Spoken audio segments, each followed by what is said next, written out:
You do not just pay for the things you buy, you keep paying for them with your attention. There is a woman in Osaka who has been buying the same brand of dish soap for 11 years. Not because it is the only brand she knows. She sees the new bottles, the improved formulas, the limited edition scents with labels designed to make an ordinary Tuesday feel like a fresh start. She notices all of them. She just does not buy them. Years ago, she found a dish soap that worked. She made the decision once, and she has not forced herself to make it again every time she walks into a store. Her pantry contains 14 basic items. Most of them have been the same for years. Nothing is expired. Nothing is hidden behind something newer. Nothing was purchased with excitement and forgotten 2 weeks later. Now compare that with a familiar scene in America.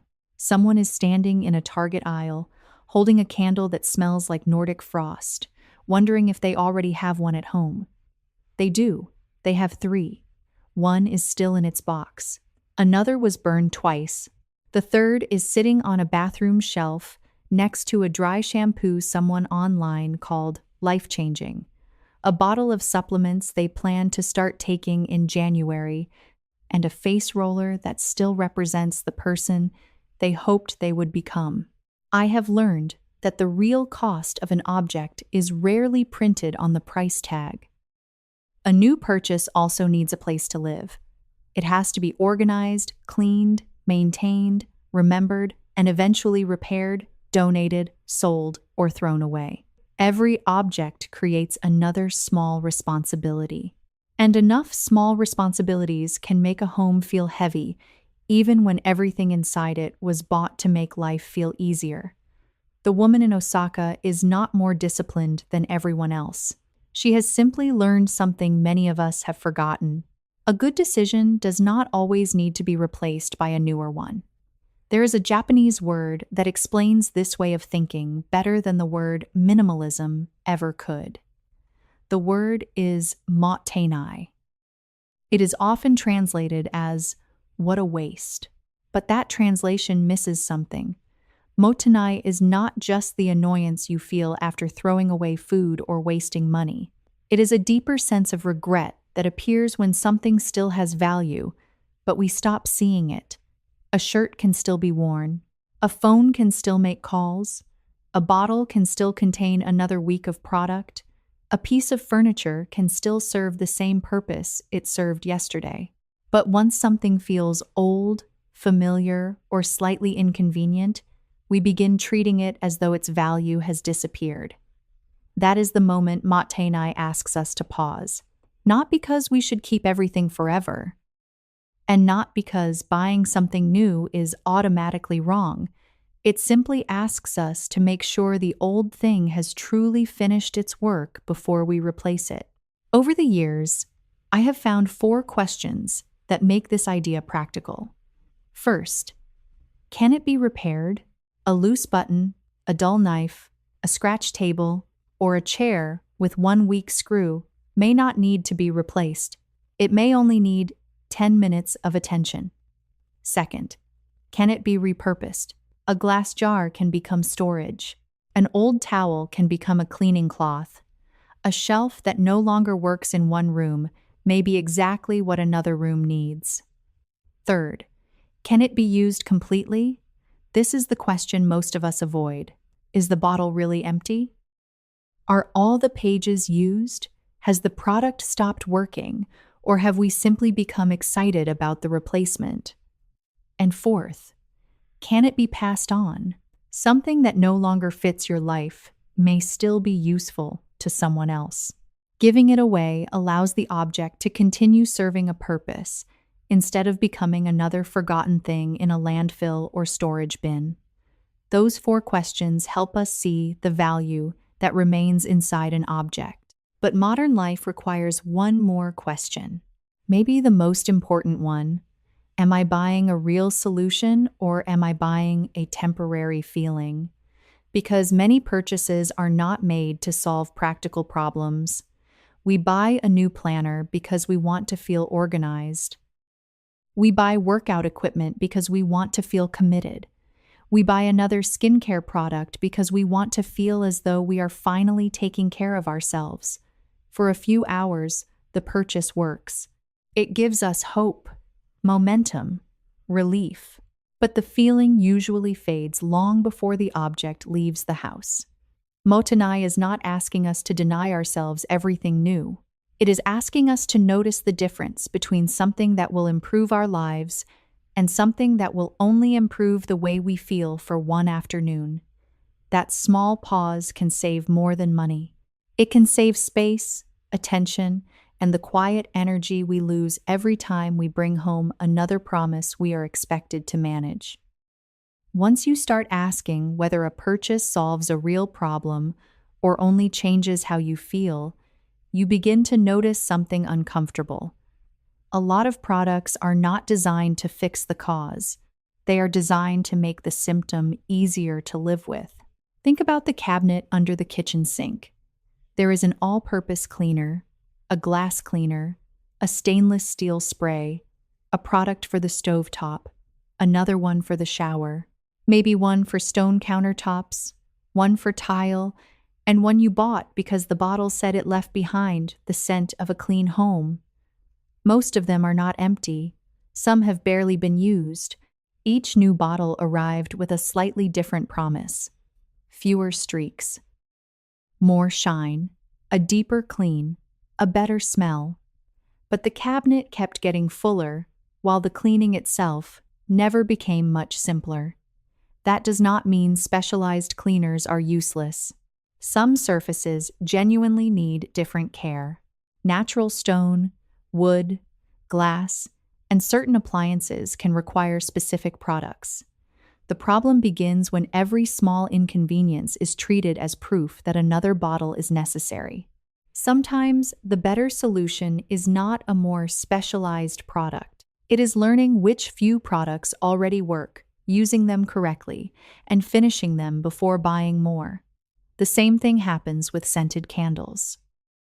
A room feels heavy, so we buy something that smells like linen, cedar, or a cabin in the mountains. And for a while, it works. The scent changes the mood. The room feels warmer, calmer, more intentional. But when the candle goes out, the room is still crowded. The chair is still covered with clothes. The curtains are still blocking the light. The windows have not been opened in days. The objects we do not use are still taking up the space we wish felt peaceful. The candle was not necessarily a bad purchase. The question is whether it created enjoyment or helped us avoid looking at what the room actually needed. A crowded room usually does not need a stronger fragrance. It needs fewer things competing for our attention. Closets work the same way.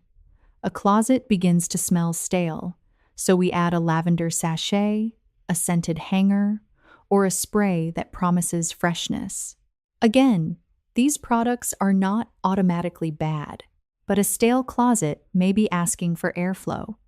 It may need damp clothing removed, old fabric washed, shelves cleaned, or clothes released that have not been worn in years. Fragrance can make the closet smell different. It cannot make the closet breathe. And then there is the wellness aisle, the greens powder, the collagen creamer, the functional water, the supplement blend with a long list of ingredients and a label that seems to understand exactly what is missing from your life. These products often sell more than nutrition. They sell relief from the feeling that we are not taking good enough care of ourselves. And sometimes supplements are useful. A doctor may recommend one. A diagnosed deficiency may require one. A particular product may fit a real need, but health cannot always be purchased in a powder. No supplement can completely replace sleep, regular movement, balanced meals, sunlight, stress management, or medical care when it is needed. A product may support a healthy life. It cannot build the whole life for us. That is the pattern behind all of these purchases. The cleaner may polish the surface without simplifying the system. The candle may change the smell without changing the room. The sachet may hide the stale air without creating airflow. The powder may create the feeling of health without changing the habits beneath it. None of these products are automatically wasteful. The better question is simpler. Is this product solving the real problem? Or is it making the problem more pleasant to ignore? Because sometimes the most useful thing we can bring into a room is not another product. It is a decision. Some of the most expensive habits in a home do not feel like purchases anymore. They feel automatic. You do not stand in the grocery store and carefully decide whether paper towels still belong in your life. You simply notice that the roll is almost empty, place another pack in the cart, and move on. The decision was made so long ago that it no longer feels like a decision. That is what makes disposable habits difficult to see. Paper towels are a perfect example. We use one to dry our hands, another to wipe a few drops of water from the counter, another to clean a table that was not particularly dirty. Sometimes we tear off half a sheet, use it for 5 seconds, and throw it away before we have even noticed what just happened. Then the roll disappears. We buy another one, and the cycle begins again. There is nothing dramatic about it. No single roll feels expensive. No individual sheet feels important. But small purchases become costly when they repeat every week for years. And the cost is not only financial. Someone has to remember to buy the next pack. The rolls need a place to be stored. The used sheets fill the trash. And a product that took resources to manufacture and transport may remain useful for less than a minute. In Japan, one traditional alternative is the tenugui. A tenugui is a thin cotton cloth that can be used for many ordinary tasks. It dries quickly, folds flat, washes easily, and takes up very little space. It can be used to dry hands, wipe light spills, clean a table, dry dishes, or handle many of the small jobs for which people automatically reach for paper. But the lesson is not that every American kitchen should throw away its paper towels and replace them with a traditional Japanese cloth. That would simply turn one purchasing rule into another. The real lesson is to notice which tasks truly require something disposable, because some of them do. If you are cleaning up juices from raw chicken, dealing with pet waste, caring for someone who is sick, wiping up heavy grease, or handling something that could spread contamination, a disposable product may be the safer and more practical choice. There is no wisdom in making daily life unnecessarily difficult just to prove that nothing is being thrown away. A reusable cloth also needs to be washed properly, dried completely, and replaced when it is no longer sanitary. So, this is not an argument for extreme zero-waste living. It is an argument against using disposability where disposability serves no real purpose. Drying clean hands does not usually require a product that will be used once. A few drops of water on the counter do not need to become trash. A dining table that needs a quick wipe may not require a brand new sheet of paper every time. Once you begin separating these tasks, something changes. You stop thinking in terms of paper towels or no paper towels.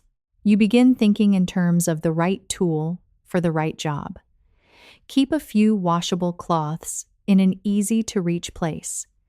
Give them a specific purpose. Use one for clean water and countertops, another for dishes, another for messier cleaning. Then, keep disposable towels for the situations in which they genuinely make sense. This is a small adjustment, but it reveals a much larger pattern.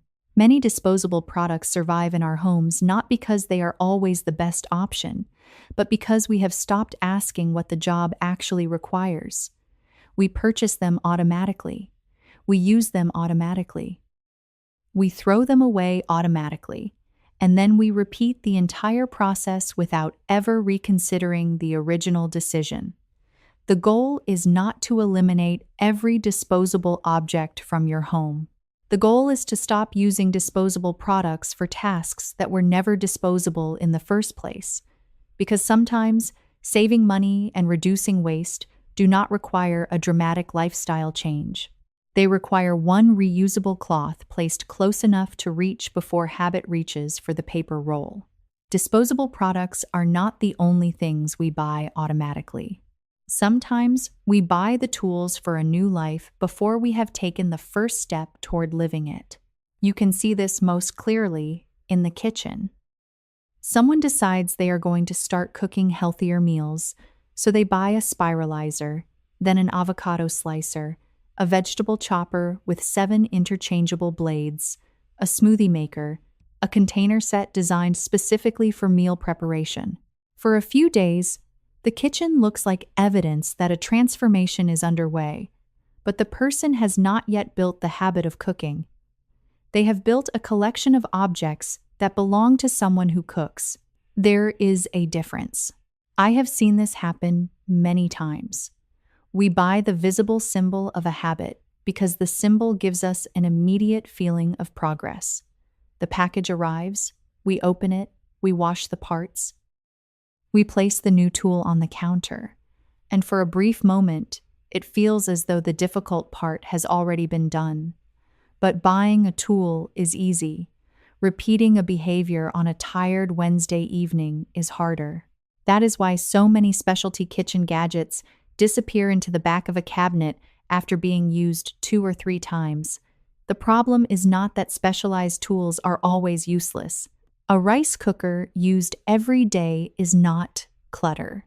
A tamagoyaki pan used every morning is not an unnecessary gadget. A good knife that becomes more familiar in your hand over the years is not just an object. It supports a real, repeated practice. A specialized tool becomes valuable when the behavior around it already exists. Without the behavior, the tool is often just a physical reminder of an intention. Exercise equipment works the same way.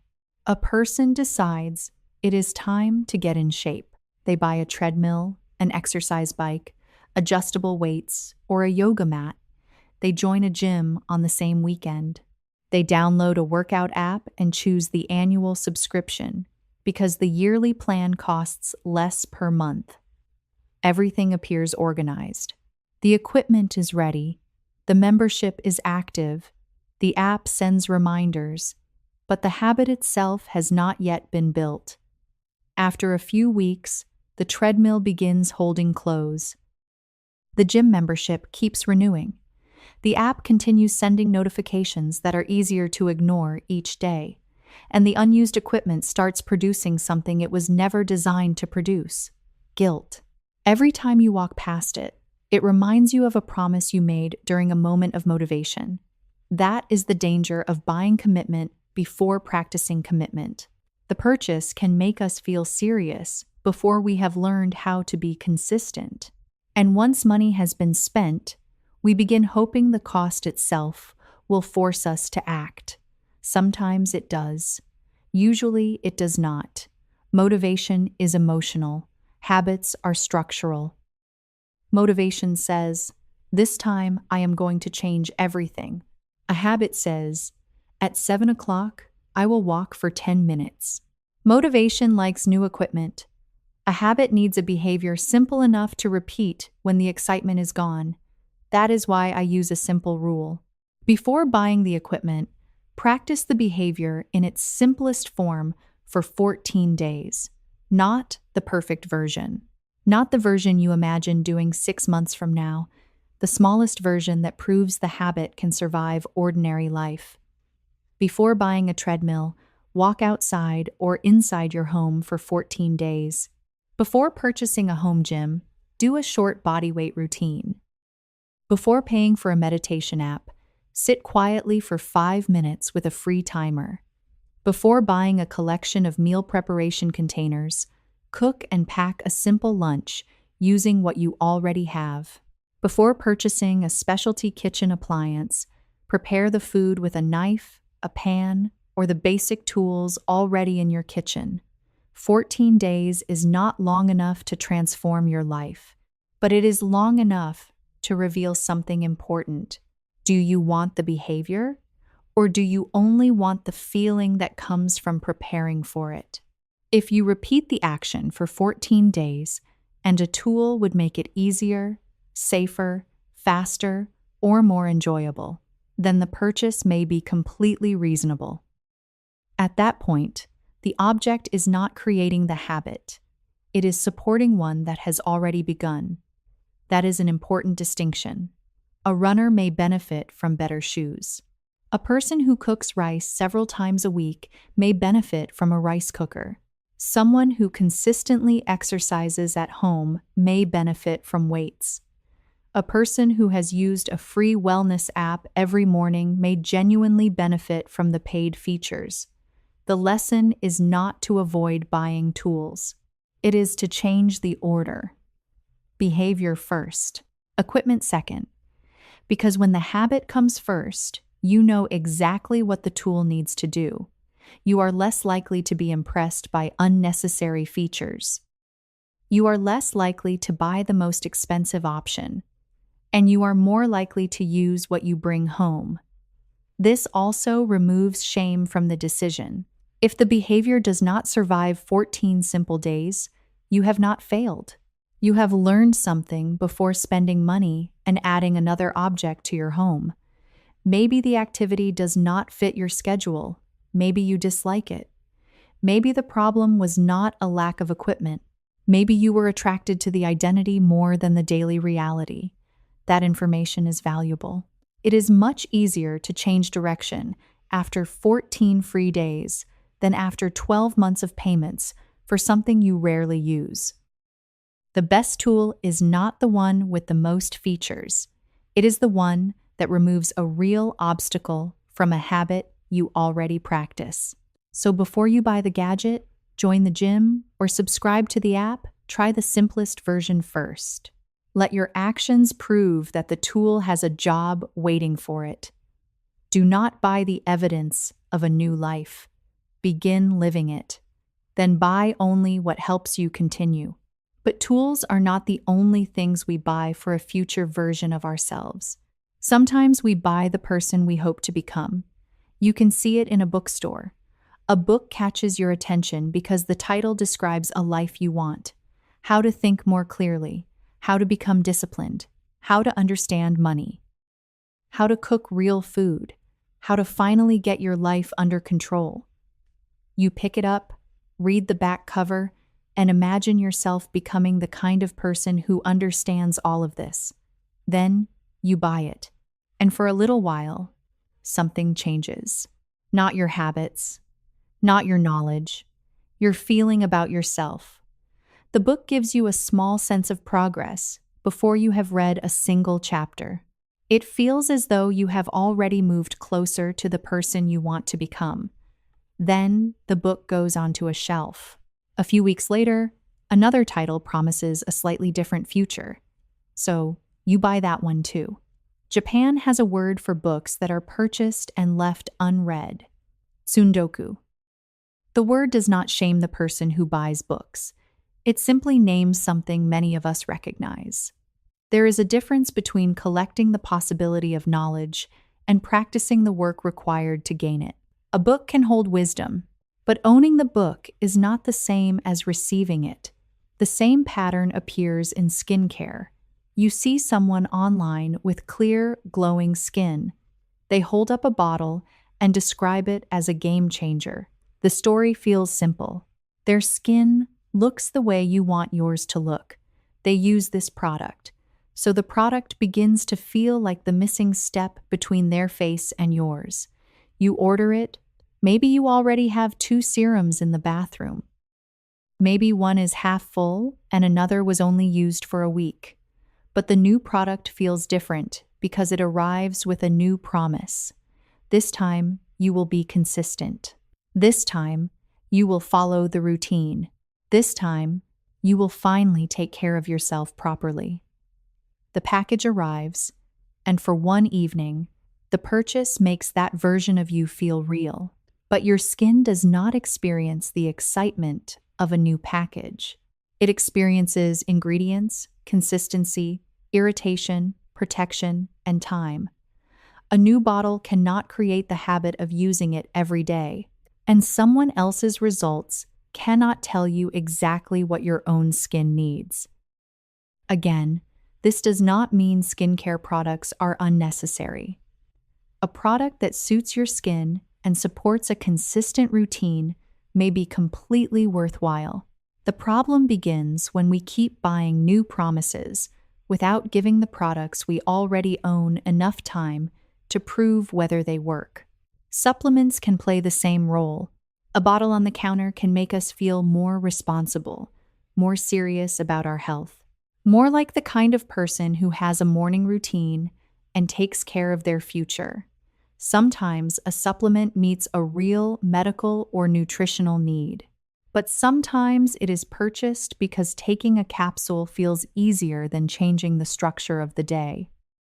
It is easier than sleeping earlier, easier than planning meals, easier than walking regularly, easier than making an appointment we have been avoiding.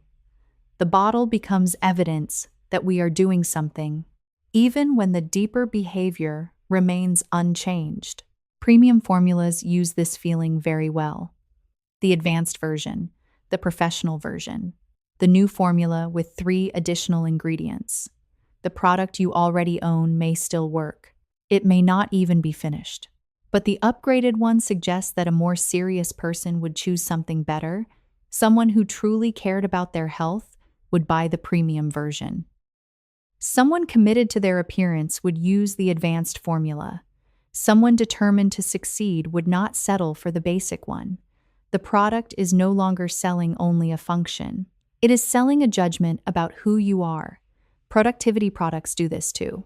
A new planner, a better notebook, a task management app, a color-coded calendar system, a desk organizer designed to make work feel calm and intentional. I understand the appeal. There is something deeply satisfying about setting up a new system. You write your goals on the first page, you choose categories, you organize the week. For an hour, your life feels clearer, and sometimes these tools genuinely help. But sometimes organizing the system becomes a substitute for doing the work. We spend 20 minutes choosing how to track a task that would have taken 10 minutes to complete.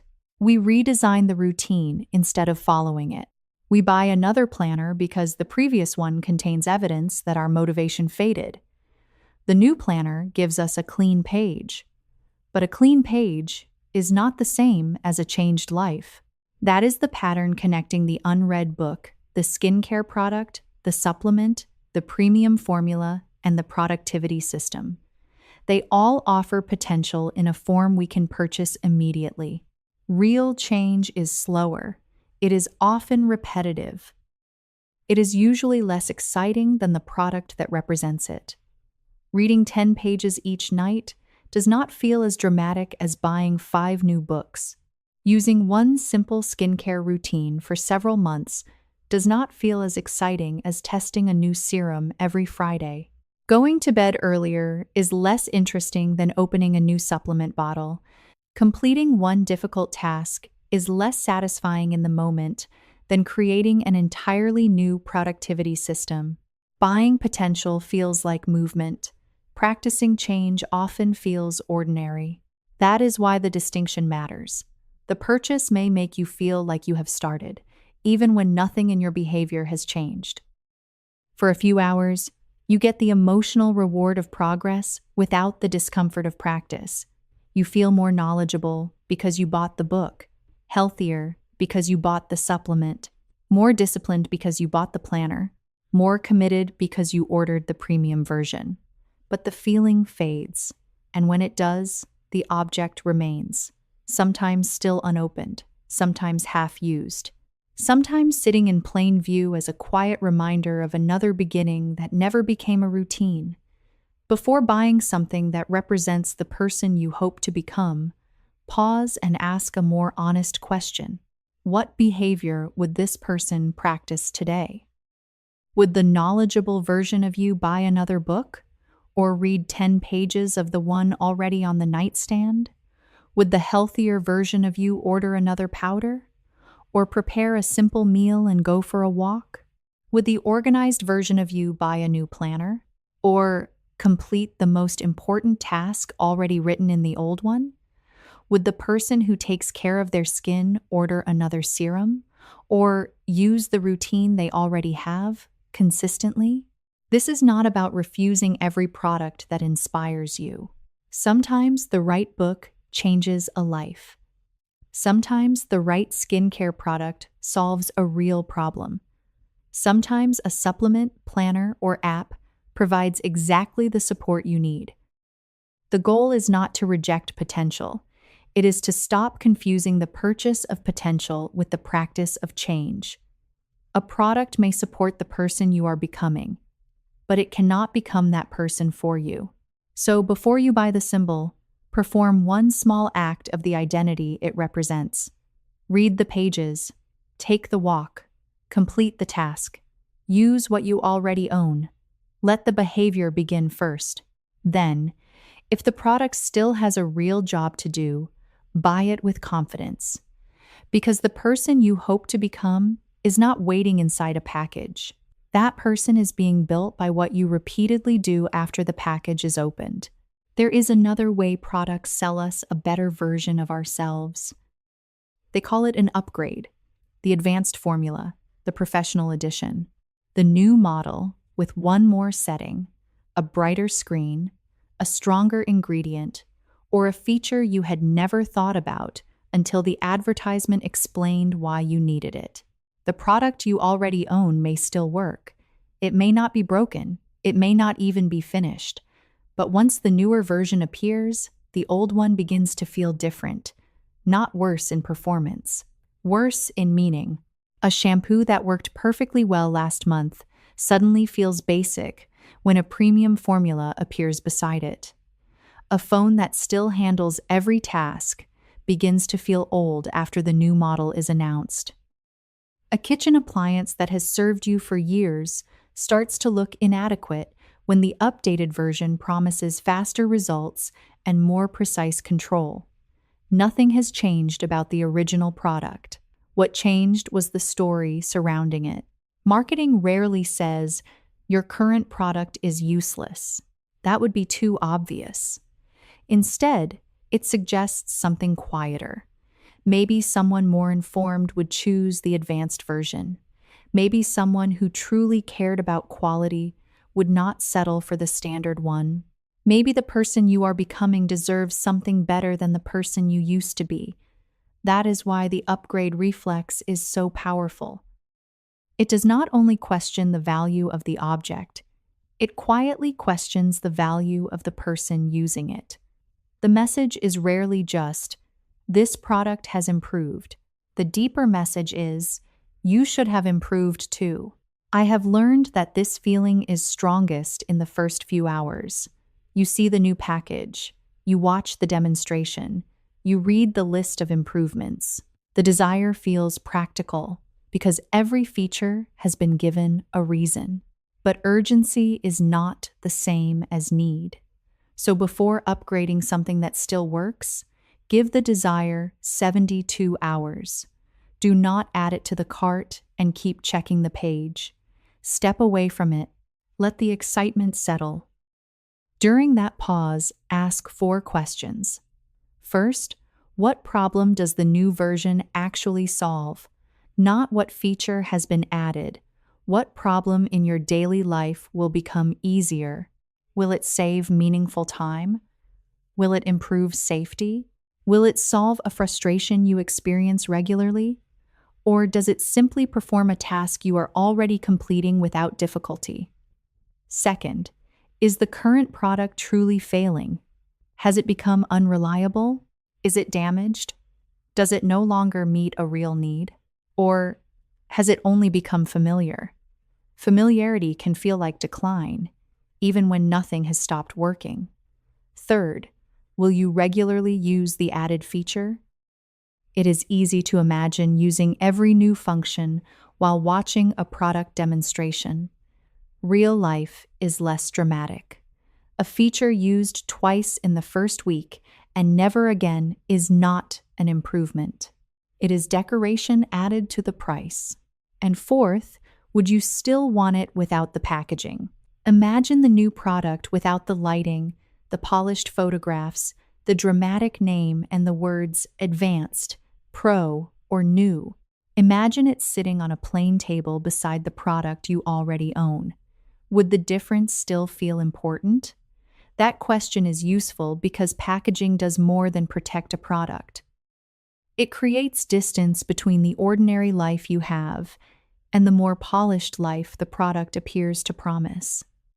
A 72-hour pause does not mean you should never upgrade. Sometimes the new version solves a real problem. A more efficient appliance may save hours over time. A safer product may be worth replacing an older one. A phone with failing battery life may genuinely interfere with work. A better tool may support a skill you use every day. When the improvement serves a real and repeated need, upgrading can be a wise decision. The purpose of the pause is not to stop the purchase. It is to separate usefulness from excitement. Because the most expensive upgrades are often not the ones with the highest price. They are the ones purchased to quiet the feeling that what we already have and who we already are is no longer enough. The premium bottle promises better hair. The new phone promises greater efficiency. The updated planner promises a more organized life. But beneath those promises is often another one. A better product will make you feel like a better person. That feeling is real. It is also usually temporary. After a few days, the premium product becomes the normal product. The new phone becomes the phone you carry every day. The advanced feature becomes something you barely notice. The excitement fades, and the search for the next upgrade begins. This is sometimes called the hedonic treadmill. What once felt exceptional becomes ordinary, and ordinary begins to feel insufficient again. The way off that treadmill is not to reject improvement. It is to become more precise about what improvement means.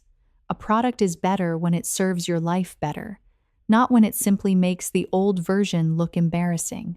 So when the upgraded formula, new edition, or premium model catches your attention, pause. Ask what is actually failing. Ask what will genuinely change. Ask whether you are buying a useful improvement or relief from the feeling of being behind. Because sometimes the product does need an upgrade. And sometimes the only thing being upgraded is the doubt that the current version of you is good enough. But not every unnecessary purchase begins with an upgrade. Sometimes we buy something again because the first one has disappeared into the house. You need a pair of scissors.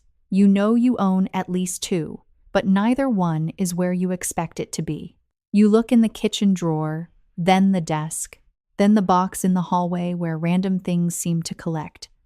After a few minutes, you give up. The next time you are at the store, you buy another pair. Not because you needed more scissors, because your home could not return the ones you already owned. The same thing happens with phone chargers. There is one somewhere near the couch. Another may be in a travel bag. One was borrowed by someone in the family and never returned. You know they are in the house, but knowing that something exists is not the same as being able to use it when you need it. So you buy another charger, then another. Eventually, the home contains 4 of them, while somehow none is available in the right place at the right time. Kitchen tools disappear in the same way. The measuring spoon is buried under utensils that are rarely used. The can opener has migrated to another drawer. The spatula is behind a stack of pans. A replacement is purchased because searching feels more inconvenient than spending $10. This may look like a shopping problem. Often, it is an organization problem charging you retail prices. A disorganized home creates its own kind of tax. You pay it every time you replace something that was never truly lost. You pay it in duplicate purchases. You pay it in time spent searching. And you pay it in the low-level frustration of knowing the object is somewhere nearby but still unavailable to you. The solution is not always more storage. People often respond to disorder by purchasing bins, baskets, drawer dividers, and shelving systems. Sometimes those tools help, but a storage container cannot decide where an object belongs. It can only hide the fact that no decision has been made. The more useful principle is simple. Every frequently used object needs an address, not merely a drawer. An address is specific. The scissors belong in the top drawer beside the refrigerator. The charging cable belongs in the small basket next to the couch. The tape measure belongs on the second hook inside the utility closet. The keys belong in the tray by the door, not somewhere in the kitchen, not in one of the drawers, not wherever there happens to be space. A real address means the object returns to the same place every time. And the best address is not always the neatest one. It is the place where you naturally use the object. If you charge your phone beside the couch, hiding the cable in an office drawer makes the home look organized, but makes the system harder to follow. If you use scissors in the kitchen every day, storing them with craft supplies in another room may be logical on paper and useless in real life. A good system works with behavior. It does not depend on everyone remembering an ideal system that feels inconvenient. Before replacing something you cannot find, try a 5-minute search rule. Set a timer. Look first in the place where the object should live. Then check the last place where it was used. After that, check bags, counters, and the few areas where misplaced items usually gather. 5 minutes is long enough to search deliberately. It is also short enough that searching does not become an exhausting project. If the object still cannot be found and you genuinely need it, buying a replacement may be reasonable. But once you do, give the replacement a permanent address. Otherwise, you have not solved the problem. You have only added another object that can disappear. Seasonal decorations create a similar problem in a different way. A few autumn decorations become one storage bin. Then Christmas requires 3 more. Spring has its own wreaths, signs, table pieces, and artificial flowers. Each item may seem small when it enters the house, but together they require shelves, closets, labels, containers, and hours of work every year. You unpack them, arrange them, clean around them, pack them again, then store them for the other 11 months. There is nothing wrong with seasonal decoration. A few meaningful objects can make a home feel warm and connected to the time of year. The question is whether the decorations are helping you experience the season or creating another season of storage and maintenance. Japanese seasonal awareness offers a useful contrast. Cherry blossom season matters partly because it does not last. People go outside, they meet under the trees, they eat together, they notice the weather, the light, and the petals falling. The experience does not need to be placed in a plastic bin and stored until next April. We can bring the same idea into our own homes without copying Japanese traditions literally. Autumn can be a walk beneath changing trees. Winter can be one dinner cooked for people you care about. Spring can be fresh flowers that are allowed to fade.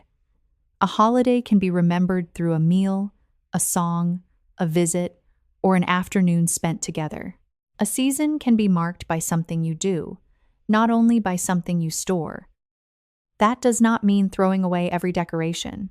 It may simply mean choosing a small collection you genuinely enjoy and allowing the experience to carry more of the emotional weight. The deeper lesson is that a peaceful home does not come from fitting more things into better containers. It comes from making clear decisions about where things belong and how much responsibility you want your home to hold. Before buying a duplicate, search for 5 minutes. Before buying another storage bin, decide what will live inside it. Before buying another seasonal object, ask whether you want to own the symbol or experience the season. Because when everything has an address, the home stops charging you for what it cannot find. And when experiences carry the meaning, fewer objects are required to prove that the moment mattered. But even when we know exactly where something is, we may still abandon it. Not because it is broken, not because it has stopped working. Sometimes we leave it behind because beginning again feels better than continuing. You can see this in the bathroom. There is a shampoo bottle with enough product left for another week. You have to turn it upside down now, maybe add a little water. Maybe wait a few seconds for the shampoo to reach the opening. Then you notice the new bottle beside it. It is full. Clean, easy to use. The label is still bright, and the cap opens without effort. So, you start the new one. The old bottle remains in the corner of the shower, technically unfinished, but already abandoned.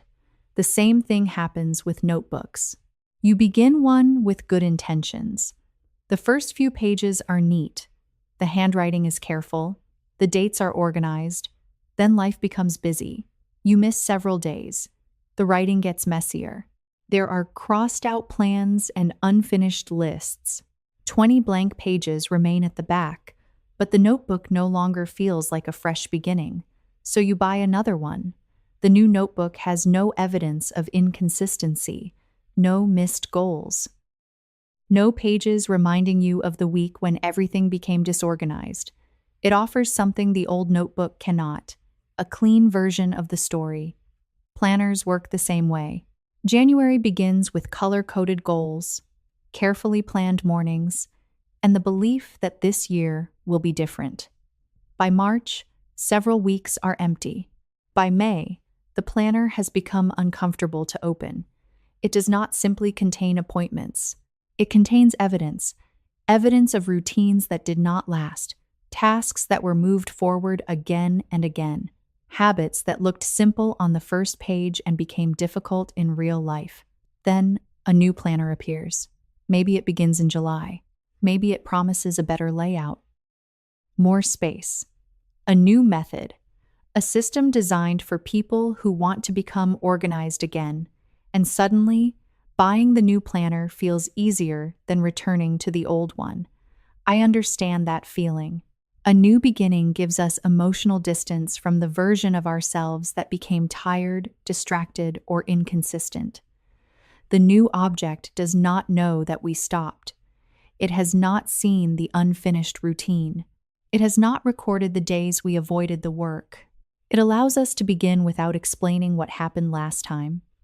That is why the attraction of a new product is sometimes not really about the product. We may be craving forgiveness. We may be craving hope. We may be craving the feeling that our past effort no longer counts against us. Starting over gives us a brief moment in which everything seems possible again. The new shampoo suggests better self-care. The new notebook suggests clearer thinking. The new planner suggests a more disciplined life. And for a few hours, the symbol of change can feel almost as satisfying as change itself. But there is a hidden cost. Every time we abandon something before it is finished, we teach ourselves that enthusiasm matters more than follow-through.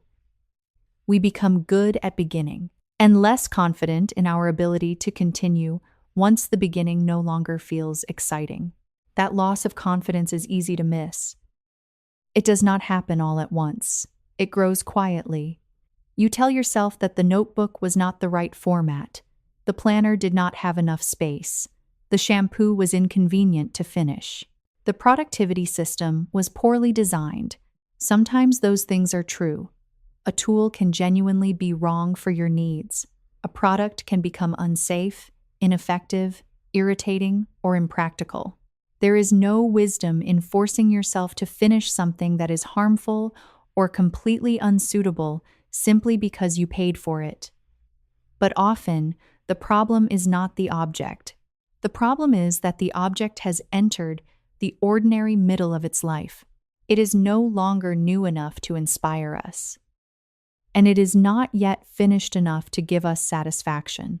The middle is where most habits live. The beginning has energy. The ending has accomplishment. The middle has repetition. That is the part no package can make glamorous. Finishing a bottle requires using the same product again. Finishing a notebook requires writing on pages that no longer feel perfect. Continuing with an old planner may require facing missed weeks and beginning again in the middle of the month instead of waiting for a clean Monday. This is where trust in yourself is built, not when motivation is high, not when the product is new, but when you return after the excitement has faded. Finishing is less exciting than beginning, but finishing is where you learn that your decisions can survive your moods. When you use the final pages of a notebook, you prove that imperfect work still has value. When you finish the old bottle before opening the new one, you prove that convenience does not always have to win. When you return to a planner after ignoring it for 3 weeks, you prove that a broken streak does not require an entirely new identity. You can simply continue. That may be one of the most useful skills a person can develop. The ability to continue without needing to turn continuation into a dramatic, fresh start. Because real life rarely gives us clean pages. We return to exercise after missing several days. We return to a budget after overspending. We return to a room after allowing it to become cluttered. We return to relationships after misunderstandings. We return to ourselves after periods when we did not live the way we intended. Starting again does not always require replacing everything connected to the old attempt. Sometimes, the strongest beginning happens on page 73. Sometimes it happens in the middle of a month. Sometimes it begins with turning the nearly empty bottle upside down and using what remains. Before opening the replacement, ask one question. What value remains in the thing I am about to abandon? Maybe there are 5 more uses in the bottle. Maybe there are 20 pages left in the notebook. Maybe the planner still contains 7 months of empty space. Maybe the system does not need to be replaced. Maybe it needs to be simplified. Maybe you do not need a new start. Maybe you need a smaller next step. There is also something freeing about finishing without trying to make the process beautiful. The last pages of a notebook can be messy. The planner does not need to become perfectly consistent again. The bottle does not need to be squeezed with heroic determination. The goal is not to turn completion into another performance. The goal is simply to notice that value remains. Then decide honestly whether that value deserves to be used. One useful practice is to create a finish-first space. Keep the nearly empty products together. Choose one notebook to complete before opening another. Place the current planner where you can see it. Do not hide unfinished things behind their replacements. Make the remaining value visible. Then, lower the standard for continuing. Write one sentence on the next blank page. Plan only tomorrow. Use the final portion of the product. The action does not need to restore your entire identity. It only needs to reconnect you with what you already began. This does not mean every unfinished object must become a personal obligation. Some products were mistakes. Some books no longer interest you. Some notebooks no longer fit the way you work. Some items should be donated, recycled, or discarded responsibly. But make that an honest decision. Do not leave the old thing half alive while repeatedly buying replacements to avoid deciding what it means. Either continue using it, pass it on, or consciously release it. What creates heaviness is not always the unfinished object, it is the unfinished decision. The bottle in the shower, the notebook on the shelf, the planner in the drawer. Each one quietly represents a promise that was never completed and never officially released. A clear decision removes that weight. And when you choose to finish, something important happens. You stop needing every new beginning to rescue you from the last one. You begin to understand that progress can look ordinary. It can look like page 73. It can look like a half-empty bottle becoming an empty one. It can look like returning to a planner on a random Thursday and writing down the next thing that matters. The object itself is small, but the message you send yourself is not. I can continue. I do not need perfect conditions. I do not need a new package to become serious again. I can respect the value that remains, and I can finish what still deserves to be finished. And sometimes we do finish what we own. We take care of it. We use it for years. It still works exactly as it should, and yet we begin looking for a reason to replace it, not because it has failed, because it no longer says what we want it to say about us. Think about the phone in your hand. Maybe it is 2 or 3 generations old.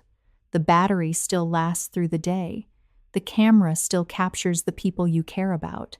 It handles your calls, messages, work, maps, and music without much trouble. But then the new model appears. The camera is slightly sharper, the screen is slightly brighter, the edges look different, and suddenly, the phone you were perfectly satisfied with last week begins to feel like a problem. Nothing about the phone changed. What changed was the comparison. The same thing happens with clothes. There is a jacket in your closet that still fits. It is still warm. The fabric is still strong. You may even feel comfortable every time you wear it. But the cut is no longer what people online are wearing. The color does not appear in the latest trend videos. So you stop thinking of it as a good jacket. You begin thinking of it as the jacket you will eventually replace. It has not stopped serving your body. It has stopped serving the image you are trying to present. Kitchen tools can lose value in the same way. A knife may still be sharp. A pan may still cook evenly. A dining table may still hold the people you love.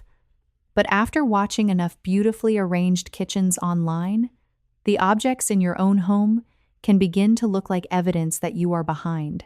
The knife is not the right brand. The pan is not part of a matching set. The table has scratches. The chair has been repaired. The furniture carries the visible history of ordinary life, and we are often taught to see that history as decline. In Japan, there is a practice called kintsugi. It is the art of repairing broken pottery while allowing the repair to remain visible. The cracks are not hidden beneath paint. They are acknowledged. Traditionally, the repaired lines may be highlighted with gold or another metallic powder. The bowl is not returned to the appearance it had before it broke. It becomes something with a history that can be seen. Kintsugi does not mean every old object must be kept forever. It does not mean damage is always beautiful. And it does not mean we should hold on to things that are unsafe, unusable, or no longer right for our lives. The deeper lesson is simpler. Age does not automatically mean failure. Repair does not automatically mean reduced value. And visible history does not always make an object less worthy of being kept. Sometimes the scratch on the table came from a meal your family still remembers. The worn handle on the knife came from years of preparing food. The faded jacket carried you through winters when you could not afford another one. The chair was repaired because someone believed it was still worth saving. Those marks may not increase the resale value, but resale value is not the only kind of value an object can hold. This is where the final question becomes important. Has this object stopped serving my life? Or has it simply stopped performing my identity? That is not always an easy question to answer, because the things we own do communicate something. Clothing can affect confidence. Tools can affect performance. Technology can affect work. Furniture can affect comfort. There are times when replacing an object is sensible. A phone may no longer receive security updates. A jacket may no longer fit. A knife may be damaged beyond safe repair. A chair may cause pain. An appliance may consume far more energy than a newer one. Keeping something simply because it is old is not wisdom, but replacing something simply because it looks old is not always wisdom either. The difference is whether the decision is coming from function or comparison. Is the object failing in your actual life, or does it only feel inadequate when placed beside someone else's life? Would you want the replacement if no one else could see it? Would you still feel embarrassed by the old version if social media disappeared for a month? Would the new object meaningfully improve your days? Or would it mainly improve the story you can tell about yourself? These questions are uncomfortable because they reveal how often our purchases are made for an audience. Sometimes the audience is real: coworkers, friends, family, people we follow online. But often, the audience exists only in our imagination. We picture someone noticing that our phone is old, that our jacket is out of style, that our furniture does not match, that our kitchen is not as polished as the kitchens we see on a screen. So we replace objects that are still serving us in order to manage an opinion that may never even be expressed.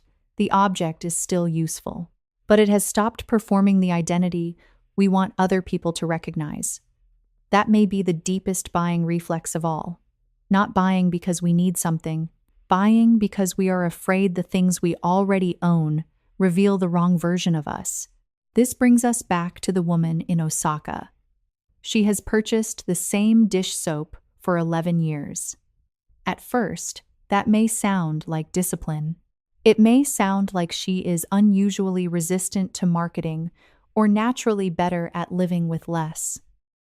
But I do not think discipline is the most important part of her story. She learned to trust what continued to work. She did not treat every new package as a reason to reopen a decision that had already been made well. The dish soap cleaned the dishes. It fit her budget. It belonged in her home, so she allowed it to continue doing its job. That decision removed more than another bottle from her shopping cart. It removed a repeated question from her life. She did not need to compare 20 formulas every month. She did not need to wonder whether the premium version represented a better version of herself. She did not need to feel behind because the label had changed. She trusted the evidence of her own experience. This may be one of the quietest forms of confidence, to know when something is enough, not perfect, not the newest, not the most impressive, enough. Enough does not mean settling for a life that does not work. It means recognizing when something already does. And that is the challenge I want to leave with you. Think of one thing you are planning to buy or replace. It might be a phone, a jacket, a kitchen appliance, a skincare product, a planner, a piece of furniture. Do not judge yourself for wanting it. Just pause long enough to ask 5 honest questions. First, do I already own something that performs most of this function? Not every feature. Not every improvement. Most of the function. Could the object already in your home do 80% of what you need? Second, is the current item actually broken, finished, unsafe, or unsuitable? Or is it simply familiar? Has it stopped working? Or has the excitement around it disappeared? Third, am I solving a need or an emotion? Maybe the emotion is boredom, insecurity, stress, the desire for control, the desire to begin again, the fear of appearing behind. An emotional purchase is not automatically wrong, but it should be recognized honestly. Fourth, how often will I use the new item? Not how often you imagine using it in your ideal life. How often will you use it during an ordinary week, a tired week, a busy week, a week when motivation is low? And fifth, would I still buy it after 72 hours? Give the desire time to become quieter. Do not keep watching reviews. Do not keep returning to the product page. Let the marketing leave the room, then see what remains. After answering those 5 questions, you may still decide to buy the item. That is completely fine. The goal is not to avoid every purchase. The goal is to make an honest one. Sometimes the new object will solve a real problem. Sometimes it will save time, reduce pain, support your work, or improve your daily life. And sometimes you will realize that the object you already own has not finished serving you. Both answers are valuable because the purpose of thoughtful consumption is not to make your life smaller. It is to stop filling it with objects that promise change but leave you responsible for another unfinished intention. So look around your home tonight. Find one thing you have quietly decided is no longer good enough. Hold it. Use it. Look at the marks it has collected and the work it has already done. Then ask, has this stopped serving my life? Or has it simply stopped performing my identity? Your answer may save you money, but more importantly, it may return something else. The ability to trust your own judgment, the freedom to let useful things remain useful, and the confidence to know that your life does not need to look new in order to still be good. Tell me one thing you were planning to replace and what you realized you were actually trying to buy.